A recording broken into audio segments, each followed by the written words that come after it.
बिस्मिल्लाहिर्रहमानिर्रहीम। अस्सलाम वालेकुम। भारत ने मुसलमानों से मदद की अपील की है और इस वक्त पाकिस्तान के 23 करोड़ अवाम भारत की मदद के लिए तैयार हैं, भारत की मदद के लिए खड़े हो गए हैं। इस सूरत हाल को डिस्कस करेंगे और आपको काफ़ी अहम इंफॉर्मेशन देंगे।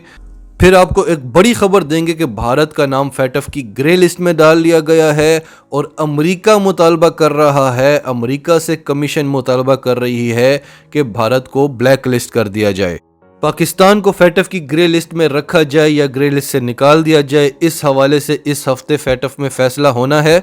बरतानिया ने इस बार पाकिस्तान का भरपूर साथ देने का वादा किया है और पाकिस्तान ने फैटफ का शुक्रिया अदा किया है कि उन्होंने भारत को फैटफ की ग्रे लिस्ट में डाला। काफ़ी इन्फॉर्मेटिव वीडियो है, तमाम तफसीलात आपको बताएंगे। उससे पहले अगर अभी तक आपने हमारा चैनल सच टीवी सब्सक्राइब नहीं किया तो इसे अभी सब्सक्राइब करें और बेल आइकन पर क्लिक करें ताकि हमारी आने वाली वीडियोस आपको वक्त पर मिलती रहें। कल की वीडियो में हमने आपको कोरोना वायरस की तीसरी लहर के हवाले से जो भारत की सूरत हाल बताई थी। भारत में बदस्तूर वही सूरत हाल है। सड़कों पर लाशें पड़ी हुई हैं, सड़कों पर मरीज पड़े हुए हैं। शमशान घाट जहां पर चिताओं को जलाया जाता है वहां पर जगह नहीं मिल रही, हर तरफ राख ही राख है, लकड़ियां नहीं मिल रही जलाने को। दिल दहला देने वाले मनाजिर हैं। लोग सोशल मीडिया पर मदद की अपील कर रहे हैं। ऑक्सीजन का बदस्तूर फुकदान है और एक ऐसा अजाब है जो देखा नहीं जा रहा। मोदी जो तकब्बुर और गरूर का पहाड़ हुआ करता था, अखंड भारत की बात करता था, दूसरे देशों को मलिया मेट करने की बात करता था, भारत में पिछले कई अरसे से मुसलमानों का जीना हराम किया हुआ था, कश्मीर को मुसलमानों के लिए जेल बनाया हुआ था, मुसलमानों पर नई नई पाबंदियां, नए नए कवानीन नाफिज हो रहे थे, यहाँ तक कि उनसे उनकी शहरियत छीनी जा रही थी। आज वही भारत मुसलमानों से अपील कर रहा है कि आपका रमज़ान है, आप अल्लाह से दुआ करें कि हमें इन मुश्किलात से निकाला जाए। और सिर्फ भारत के मुसलमान ही नहीं, हम भी भारत के लिए दुआ करते हैं कि अल्लाह ताला उसे इस अजाब से निकाले। जो भारत पाकिस्तान को नीस्तो नाबूद करने के सपने देखा करता था, आज पाकिस्तानी उस भारत के लिए खून के आंसू रो रहे हैं। पाकिस्तान से ईदी फाउंडेशन के चेयरमैन फैसल ईदी ने भारत को ख़त लिखा है कि हम आपको फुली इक्विप्ड 50 एम्बुलेंसें भेजने को तैयार हैं अपने स्टाफ के साथ, जिनमें ऑक्सीजन की सहूलत भी होगी, दीगर सारी सहूलियात भी होंगी और वेल ट्रेंड स्टाफ होगा। और हम वहां आकर आपकी मदद करने को तैयार हैं और हर तरह के ख़तरे से निमटने को तैयार हैं। इसके अलावा सोशल मीडिया पर एक ट्रेंड चल रहा है और सारे पाकिस्तानी इस वक्त इमरान खान से अपील कर रहे हैं कि आप जिस तरह से भी जो भी भारत की मदद कर सकते हैं, आप भारत की मदद के लिए आगे बढ़ें। तो ये हैं पाकिस्तानियों के दिल। दूसरी तरफ पाकिस्तान में भी सूरत हाल बिगड़ती जा रही है, हालात कंट्रोल से बाहर हो रहे हैं। हमें अल्लाह ने पहले भी 2 लहरों से बचाया है और ये तीसरी लहर तो इतनी ख़तरनाक है। आप सबसे गुजारिश है कि मास्क पहने, मास्क पहनने से आधे से ज़्यादा मसला हल हो जाता है। SOPs का ख्याल रखें। देखें, आपकी ज़िंदगी बहुत कीमती है, आपकी ज़रूरत है आपके घर वालों को, आपके माँ बाप को, आपके बीवी बच्चों को। अगर खुदा न ख्वास्ता आपकी वजह से वो इस मर्ज का शिकार हो गए तो आप फिर अपने आप को माफ़ नहीं कर सकेंगे। और भारत में जब भी लहर आती है उसके 1.5-2 माह बाद पाकिस्तान में भी वही लहर आती है। तो हमारी अल्लाह से दुआ है कि इस बार भी अल्लाह ताला हमें बचाई रखे और इस बार ये लहर पाकिस्तान में ना आए जो ख़तरनाक लहर भारत में आई हुई है। इंशाअल्लाह इस रमज़ान के मुबारक महीने की बरकत से अल्लाह ताला पाकिस्तान को महफूज रखेगा। बस आपसे गुजारिश है कि ईद तक पूरी कोशिश करें कि घर से बिला ज़रूरत ना निकलें और SOPs का पूरा ख्याल रखें। इंटरनेशनल मीडिया भारत पर तनकीद कर रहा है कि आपने अरबों डॉलर्स के राफेल तैयारे खरीदे, आप S-400 air defence missile system खरीद रहे हैं, आप हर तरह का असला खरीदने को तैयार हैं ताकि आप उनको दूसरे ममालिक पर, ख़ास तौर पर अपने हमसाया ममालिक पर इस्तेमाल करके तबाही बचा सकें।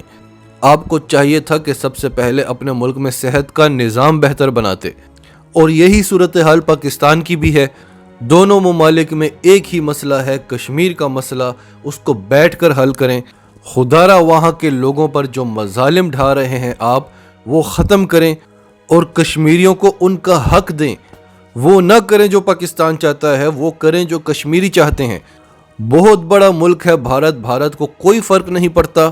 ये एक छोटा सा मसला है, इसको हल करें, پھر دنیا کو دیکھنے دیں کہ پاکستان اور بھارت جب ایک ہوتے ہیں تو وہ ترقی اور خوشحالی کی راہ پر کیسے گامزن ہوتے ہیں اور کیسی طاقت بنتے ہیں۔ ہم تو پھر بھی اپنا اسلحہ خود ہی بناتے ہیں، بھارت تو اپنا سارا پیسہ مغربی طاقتوں کو دے رہا ہے اسلحہ خریدنے کی مد میں، اور اس اسلحے سے کسی کا کوئی فائدہ نہیں ہونا۔ اب بات کرتے ہیں فیٹف کی۔ پاکستان کی جتنی بھی دشمن قوتیں ہیں انہوں نے اپنی پوری کوشش کی کہ پاکستان کو فیٹف کی بلیک لسٹ میں ڈال دیا جائے، اور ان تمام دشمن قوتوں میں سب سے بڑا نام بھارت کا ہے۔ پاکستان کو بلیک لسٹ میں ڈال دیا جائے کہ پاکستان میں غربت کا ایک نیا طوفان آ جائے، لوگ یہاں پر بھوک سے مرنے لگیں۔ اس سلسلے میں امریکہ نے بھی اپنا رول پلے کیا، اسرائیل نے بھی اپنا رول پلے کیا، فرانس نے بھی اپنا رول پلے کیا، کئی برادر ممالک نے بھی اپنا رول پلے کیا، لیکن جو رول بھارت کا اور نون لیگ کا رہا ہے، بھارتی صحافی تو اچھل اچھل کر فیٹف کے ڈائریکٹر سے کہتے تھے کہ آپ پاکستان کو بلیک لسٹ کیوں نہیں کر رہے، اور یہ پاکستان کے لیے اتنا بڑا مسئلہ تھا، اور عمران خان کو ہم اس کا سارا کریڈٹ دیں گے کہ اس حکومت نے جس خوبصورتی سے اس مسئلے کو حل کیا کہ اب یہ طاقتیں چاہتے ہوئے بھی پاکستان کو بلیک لسٹ نہیں کر سکتی۔ گرے لسٹ والا معاملہ یہ کھینچتے رہیں گے تاکہ پاکستان پر دباؤ رہے، لیکن پاکستان کو بلیک لسٹ نہیں کر سکتے۔ اب اس دوران اللہ کی قدرت دیکھیں کہ بھارت کے خلاف پوری دنیا سے رپورٹس آنا شروع ہو گئیں۔ خود امریکہ کی طرف سے رپورٹ آئی، وہاں کے بینکوں نے رپورٹ بنا کر دی کہ بھارت کے 44 سے زائد بینک منی لانڈرنگ اور ٹیرر فائنینسنگ میں انوالوڈ ہیں، اور یہاں سے بلینز کی ٹرانزیکشنز ہوئی ہیں۔ پھر یورپین یونین نے کہا کہ ہم تو ہمیشہ سے دیکھ رہے ہیں کہ بھارت منی لانڈرنگ کا ہب ہے، بھارت نے کس خوبصورتی سے یہ لیبل بھی پاکستان پر لگا دیا ہے، اور یورپین یونین نے کہا کہ فیٹف کا رویہ پاکستان کے ساتھ غیر منصفانہ ہے، پاکستان کا نام نہیں بلکہ بھارت کا نام ہونا چاہیے فیٹف کی بلیک لسٹ میں۔ اس کے بعد پاکستان نے جو ڈوزیر جمع کرائے وہ بھارت کے خلاف ایسے ثبوت تھے جن کو مسترد نہیں کیا جا سکتا تھا۔ تو بڑی خبر یہ ہے کہ بھارت کا نام بھی فیٹف کی گرے لسٹ میں آ چکا ہے، اور سینیٹر رحمان ملک نے فیٹف کے ڈائریکٹر کو ایک خط لکھا ہے جس میں انہوں نے ان کا شکریہ ادا کیا ہے، اور کہا کہ میں فیٹف کے ڈائریکٹر کا شکریہ ادا کرتا ہوں کہ نریندر مودی اور اس کی گورنمنٹ جس طرح سے منی لانڈرنگ اور ٹیرر فائنینسنگ میں انوالوڈ ہیں، کس طرح سے یہ پاکستان سمیت پوری دنیا کے لیے خطرہ بنے ہوئے ہیں۔ فیٹف کے ڈائریکٹر نے اس کا نوٹس لیا ہے اور بھارت کو گرے لسٹ میں ڈال دیا ہے۔ اب بھارت عنقریب بلیک لسٹ میں جانے والا ہے، اور یہ مطالبہ کون کر رہا ہے یہ آپ کے لیے جان کر بہت ہی شاکنگ نیوز ہوگی، لیکن اس سے پہلے ہم آپ کو مختصراً پاکستان کی صورتحال بتا دیں۔ فیٹف اس ہفتے پاکستان کی گرے لسٹ کا سٹیٹس ڈیسائیڈ کرے گا۔ فیٹف اس ہفتے ڈیسائیڈ کرے گا کہ پاکستان کو مزید گرے لسٹ میں رکھنا ہے یا نہیں۔ فیٹف کے لاسٹ اجلاس میں فیٹف نے ایکنالج کیا تھا کہ پاکستان 27 میں سے 21 پوائنٹس کو کمپلیٹ کر چکا ہے، اور باقی کے 6 پوائنٹس پر بھی کام ہوا ہے، لیکن ان کو ابھی تک امپلیمنٹ نہیں کیا گیا۔ اور اس صورتحال پر وزیر اعظم کے نیشنل سیکیورٹی کے ایڈوائزر ڈاکٹر موعید یوسف کا کہنا ہے کہ فیٹف کا ایشو ایک ٹیکنیکل ایشو نہیں ہے، یہ ایک پولیٹیکل ایشو ہے۔ اب تک پاکستان 27 میں سے 24 پوائنٹس مکمل طور پر کمپلیٹ کر چکا ہے، جبکہ نارملی یہ دیکھا جائے کہ آپ کام کر رہے ہیں اور آپ نے تھوڑے سے پوائنٹس بھی کمپلیٹ کر دیے ہیں تو آپ کا نام گرے لسٹ سے نکال دیا جاتا ہے، اور اگر پاکستان اتنے زیادہ پوائنٹس کو کمپلیٹ کرنے میں ناکام رہتا تو ان کی پوری کوشش ہوتی کہ پاکستان کو بلیک لسٹ کر دیا جائے۔ اب اچھی خبر یہ ہے کہ شیخ رشید کی برطانیہ کے ہائی کمشنر کرسٹین ٹرنر کے ساتھ ملاقات ہوئی ہے، اور برطانیہ نے یقین دہانی کرائی ہے کہ وہ فیٹف کے معاملے میں پاکستان کو فلی سپورٹ کریں گے۔ پاکستان کو بلیک لسٹ نہ کر سکنے کی ایک بہت بڑی وجہ یہ بھی ہے کہ چین، ترکی اور ملائیشیا پاکستان کے ساتھ کھڑے ہوئے تھے، پاکستان کو فلی سپورٹ کر رہے تھے اور پاکستان کے لیے ڈھال بنے ہوئے تھے، تو اب برطانیہ بھی انشاءاللہ اس لسٹ میں شامل ہوگا۔ پھر بھارت کی بات کریں تو جب سے عمران خان اقتدار میں آئے ہیں اور بھارت کو ایکسپوز کرنا شروع کیا ہے، بے انتہا انٹرنیشنل رپورٹس آئی ہیں بھارت کے خلاف، جو ہم آپ کو وقتاً فوقتاً بتاتے رہتے ہیں، لیکن ابھی تازہ ترین صورتحال یہ ہے کہ یو ایس کمیشن بیٹھی ہے اور اس نے یو ایس پارلیمنٹ سے کہا ہے کہ بھارت اقلیتوں کے لیے دنیا کا خطرناک ترین ملک ہے۔ بھارت میں مسلمانوں سمیت سکھوں کو، عیسائیوں کو، اور ایون کہ بھارت کی جو نچلی ذات ہے دلت، इनको किसी तरह की मजहबी आज़ादी नहीं है और इनके लिए वहां पर जीना महाल हो गया है। इस कमीशन का नाम है US commission on international religious freedom और ये कोई प्राइवेट या आम कमीशन नहीं है, ये फेडरल गवर्नमेंट की एजेंसी है। इन्होंने एक पैनल बिठाया है और यूएस पार्लियामेंट से भरपूर मुतालबा किया है कि भारत को फौरन ब्लैक लिस्ट कर दिया जाए।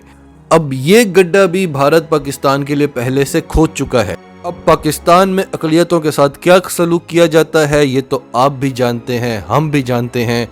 बिल्कुल भाइयों की तरह रहते हैं वो हमारे। कभी ये एहसास भी नहीं हुआ कि वो मुसलमान हैं या ईसाई हैं या हिंदू हैं या सिख हैं।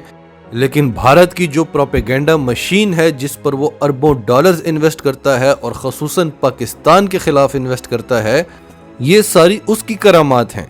आप सूरत हाल देखें कि फ्रांस अपने शहरियों को कहता है कि आप जल्द अज जल्द पाकिस्तान छोड़कर फ्रांस आ जाएं और उसके शहरी कहते हैं कि नहीं, हम पाकिस्तान छोड़कर नहीं आएंगे, हम यहाँ पर महफूज हैं, यहाँ के लोग तो बहुत काइंड हैं।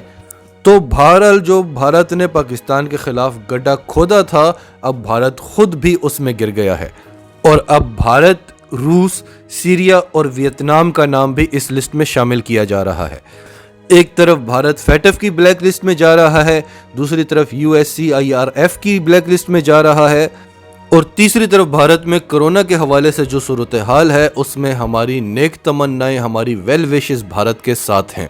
इस हवाले से हम भारत की हर तरह की मदद को तैयार हैं, क्योंकि ये कोई पॉलिटिकल इशू नहीं है, ये इंसानियत पर एक बुरा वक्त है और सारी इंसानियत को इस वक्त एक होना चाहिए। नाजरीन, आपकी सब के बारे में क्या राय है? कमेंट्स में अपनी राय का इजहार करते रहें और अगर आप हमारे चैनल पर नए हैं तो अभी सच टीवी को सब्सक्राइब करें, सच टीवी फैमिली का हिस्सा बने और हमारी वीडियोस पसंद आएँ तो इन्हें लाइक करें, शेयर करें ताकि ज़्यादा से ज़्यादा पाकिस्तानियों तक ये मैसेजेस पहुँचते रहें।